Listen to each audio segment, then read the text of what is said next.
It is recorded the spot on which stands the town of Barnsley was in early times one immense forest, where the early Britons found shelter in caves and hollow trees.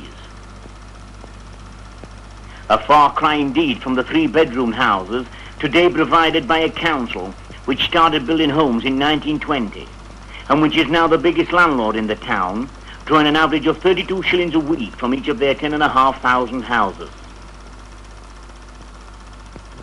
Housing means homes. Homes means children. Children means schools have to be provided.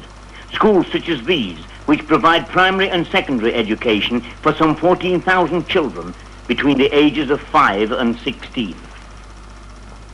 Barnsley is meeting this challenge of the future by spending over half of her income from the local rates on education. It is recognized as a vital investment in the national economy.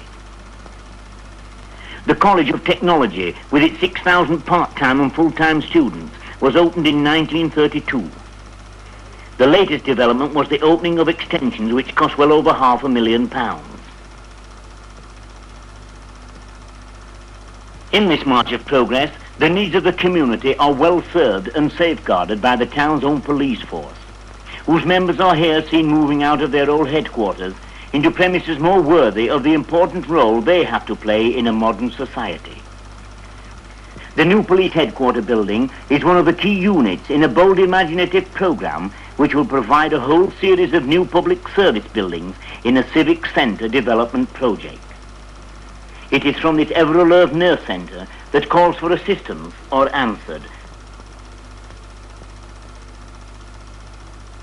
The speed of this help is hastened by the fact that the sister fire and ambulance services are housed in one of the most modern fire stations in the country.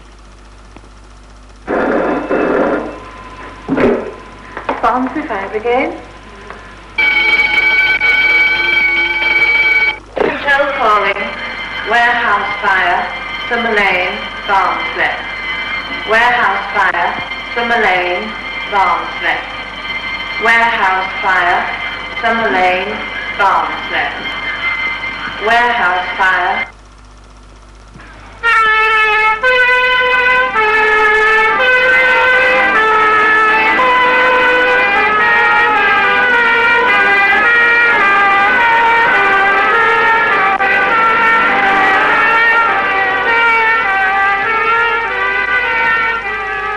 Within seconds of the alert being received, the emergency service vehicles, whether an ambulance or fire tender, are manned and on their way. Within minutes they can be on the spot of any accident or fire incident occurring anywhere within the boundary of the town.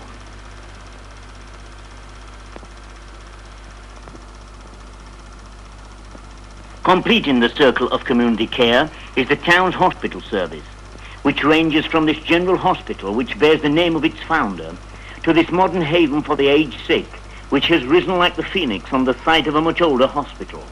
And on the drawing boards are plans for a new £9 million hospital. But what really makes this town of ours tick? The answer is coal. Coal and its byproducts.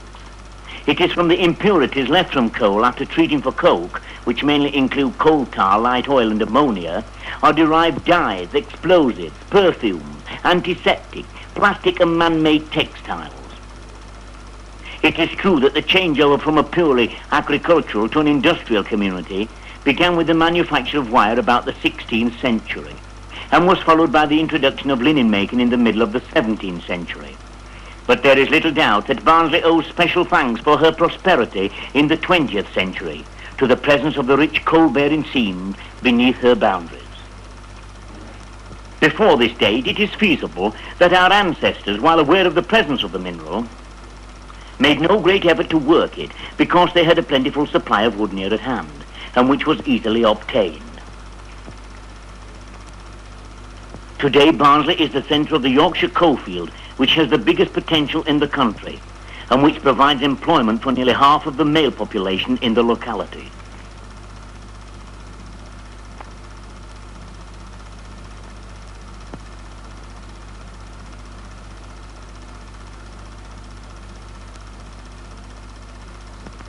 This prosperity has not been gained without a price paid in the lives of men who toil in the bowels of the earth with death and danger as their constant companions. Let us freely admit that the miner's job is a grim one, but let us also agree that the very nature of his calling has helped to mould within the character of the Barnsley miner those saving attributes of grit and gumption and greatness. No wonder that the figure of a miner with pick in hand is given prominence on the coat of arms of the county borough. His companion figure is the glass blower.